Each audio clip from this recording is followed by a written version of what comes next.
Greetings, everyone, and a very warm welcome to another edition of Marketing the Invisible. I'm Tom Poland, beaming out to you from Little Castaways Beach in Queensland, Australia, joined today by Michelle Villalobos. Michelle, g'day, a very warm welcome. Where are you hanging out? Right now, just about 30 minutes south of Austin, Texas. Oh, keep Austin weird, right? That's Hmm. that's what we want to do. I remember the t-shirt in the lobby of a hotel in the conference I went there was keep Austin weird. I quite like that. Uh, Me too. for those of you who don't know Michelle, she's the host of Awaken Your Inner Superstar podcast, which I reckon the world needs because so many people, are solopreneurs. We get beaten up, we beat ourselves up, and there is an inner superstar. We do have a gift that we can bring to the world, and Michelle's special gift is to awaken your special gift and help you to realize you're a superstar. She's the creator of the Superstar Business Breakthrough Weekend and Retreats to Riches course, which brings us quite nicely. There's this beautiful alignment, Michelle, between what you teach and what you do. I love that.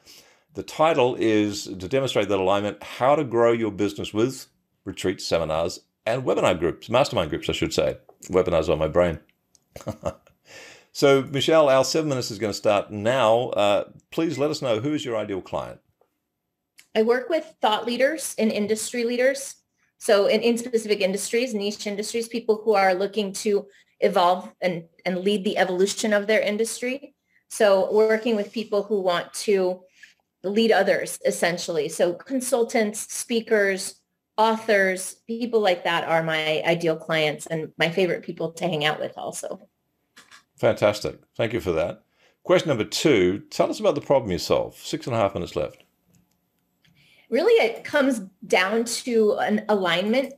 Essentially, the problem is that these people, these thought leaders, often get themselves into business models where they're exchanging time for money because they're selling their expertise. So that's a very obvious, easy way to get started and make money. Right. And it kind of has an upper limit where you can't make more hours in the day, or you start to work yourself into the ground. So the problem is usually that there's a lack of alignment between their business model and the vision for their life and for their health and for their happiness and for their, to fulfill their purpose even. Right. So it's like that time constraint is the bottleneck, or it's the brake that's stopping them from going faster.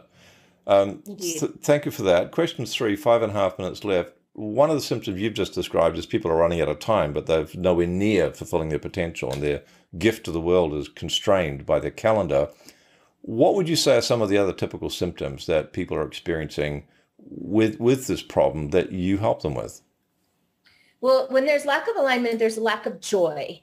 And that's one of the biggest sort of common threads. It's like people thinking, and I went through this is how I came up with this, which was, I thought I'd be happy, if I did all the things and I got all the degrees and I made all the money and I became known and wrote the books, and this is supposed to make me happy. And what they find is that they're not happy. And so there's deeper layers of alignment too, to bring the business into not just the business model, but the purpose, the mission, the clients they're working with, all these different pieces, bringing them into alignment, really to start from joy, so that joy gets infused into the thing they're creating and the things that they're saying and the speeches they're giving and the books they're writing. And so the joy gets infused into that and gets disseminated and spread out into the world, rather than this kind of belief that, well, if I do these things, then I'll find joy.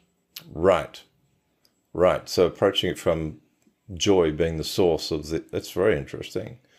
4.5 minutes left. I almost hate to move this along because it's so interesting, but we need to. Question 4 is, what are some of the common mistakes that your clients are making before they find your solution? I would say the mistakes they're making are the same mistakes I made, which is following, really optimizing for money, optimizing for significance versus optimizing for alignment. And what that means is like working from the outside in. For example, I want to change my business, or I want I want to start something new, and starting from, I wonder what the market wants. What's the market opportunity? What are my clients asking for? Those are all really important questions, but beginning from the outside in is kind of a recipe for misalignment, because you end up getting pulled in the direction of these forces that are not necessarily coming from your deepest innermost desires and destiny. Right. So would you say that you're looking, therefore, with your clients to find that sweet spot between what they're passionate about, what they're on earth to give to the world, and what's going to work well in the marketplace, as opposed to starting from the marketplace and trying to put a square peg in a round hole. That's okay. Exactly. And my belief, and what I've seen happen again and again, is when you start with that alignment piece, what brings you joy? What are you great at? What do you love doing? Why are you here? Who do you want to serve? Who do you want to play with? When we do all that first, what ends up happening is that joy and that alignment creates the energy, for lack of a better word, that gets infused into all the things. In fact, this is my phrase, which is that energy precedes outcomes.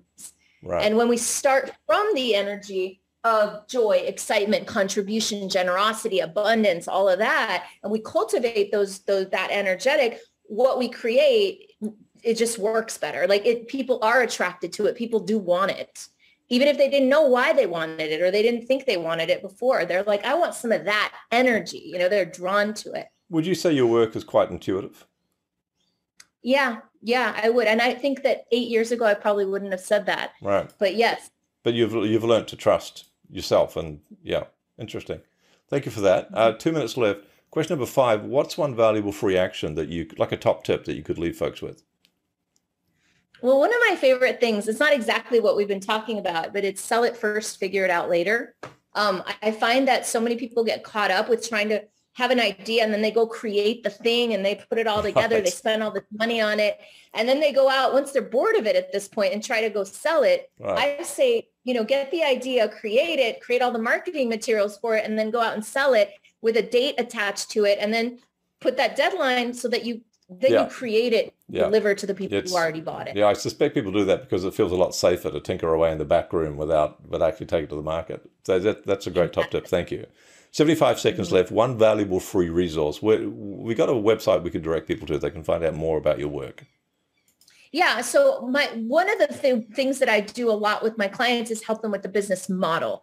And the particular model that I've found that works really well for me and for a lot of my clients is the retreats into a big back end, into a monthly recurring mastermind model. So I lay out that whole model in Retreats to Riches Roadmap, which you can get at retreatstorichesroadmap.com. www.retreatstorichesroadmap.com. Go get it, folks. It could be your pathway to your destiny and also a very fulfilling and profitable future. 35 seconds left. What's the one question I should have asked you, Michelle? Well, the one that you should have asked me, but it would have taken way too long to answer, is how did you figure all this out? And essentially, I had a massive, massive breakdown in my business, my life, my health about 8 years ago, 7, 8 years ago. Wow. And it was like the dark night of the soul, everything fell apart, my business, my health, my relationship.